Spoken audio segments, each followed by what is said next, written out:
Life in the Fast Lane. It was the 8th episode of the first season of The Simpsons.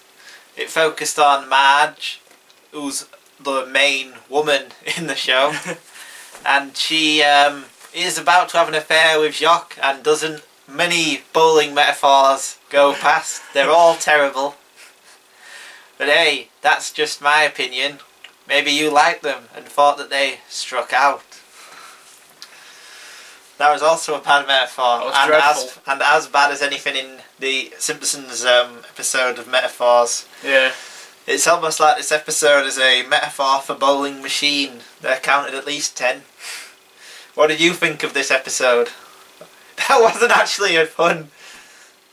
Oh, I thought it was like a dreadful pun. You know, because over 10 pins. Yeah, that wasn't actually a pun. I actually like this episode. I actually think it's better than, I think other than the Telltale Head, it's the best one. Yeah. Now I've got like one issue with it. Okay. But other than that, I actually really like this episode. I think it's a really good one. In fact, it might even be one of my favourites of season 1. Yeah, as I say, yeah, along with Telltale. Telltale Head is the best one so far, and then this one. But yeah, it is a good episode of The Simpsons. I like it how it's. My one issue with it is I think that opening should have been a bit longer. Yeah. In that Homer should have been doing more stuff to annoy Marge, tick Marge off, and then the bowling ball is what sends her over the edge. They set it up right. That's the perfect moment for her just to snap.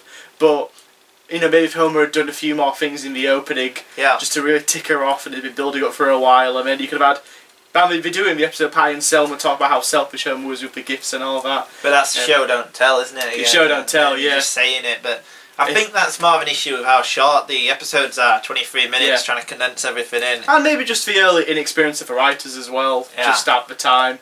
If it was made now, though, they could have done more serialised stuff, so they could have built up Homer more earlier on. Yeah. Like, he seems completely different in this one to what he's like before. In some of the other episodes, he doesn't seem as selfish as this. No, yeah. Like, in the runs this season. He would do things like this again later on. But this one feels more, I think, like classic era Simpsons. Yeah, definitely. And, you know, like, it does feel more... it's one of the only ones I think so far this season that feels, like, realistic. Yeah. I think there's some really, really good scenes with, you know, Homer and Marge discussing stuff and talking about their feelings and emotions, and I think that scene where Homer's just sitting by himself on the bed, just like, is really effective. I think that does a good job.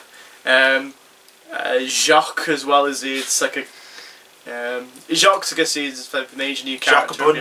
Jacques Brunswick, yeah. He's like the new character in this episode. I don't think he returns. I think he's in one other one as a cameo, but he's never a guiding force in any of the other episodes. But you know, he's almost like a comical caricature of... well, he's a piss take of them romantic films where they have like an impossible stranger. Like Antonio Banderas in Chocolat. Yeah, stuff like that. Yeah. Where they're all vaguely European sort of. Yeah, and they know the truth of romance. Let me show you this thing you call romance.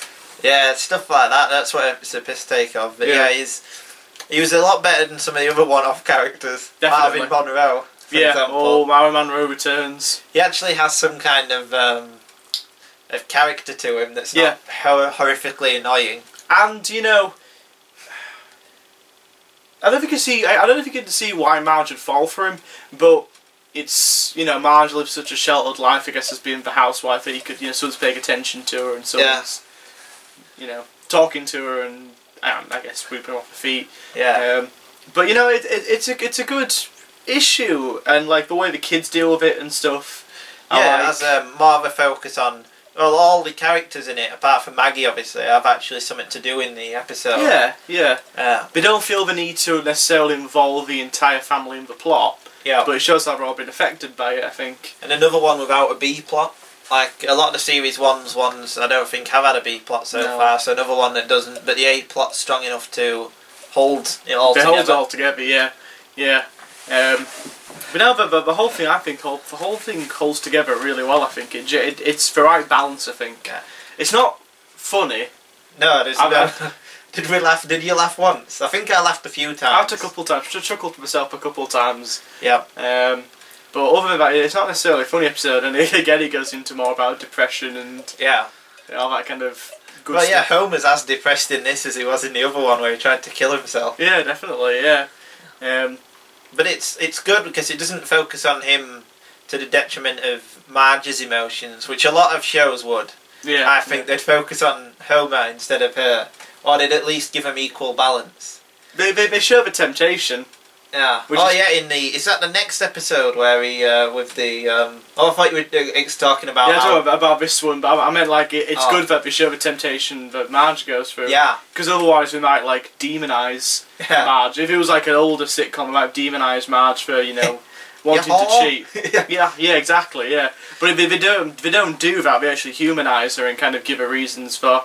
She doesn't obviously commit adultery, but she just kind of she's been swept along by this guy, and you can see why, because Homer's such a prick. Well, yeah, it builds it up really, really well onto why she would do it. It doesn't feel like in a lot of shows where it's like, oh, they're just writing an adultery line. It actually feels something that's built up well. I know you said that you thought there wasn't enough build up with Homer, but I think after that you can go with it. Yeah. Yeah, after that completely. Yeah. I think they do enough with Jacques where he's he comes on through. He's a little bit creepy as well. He's creepy. He's really incredibly creepy. Yeah.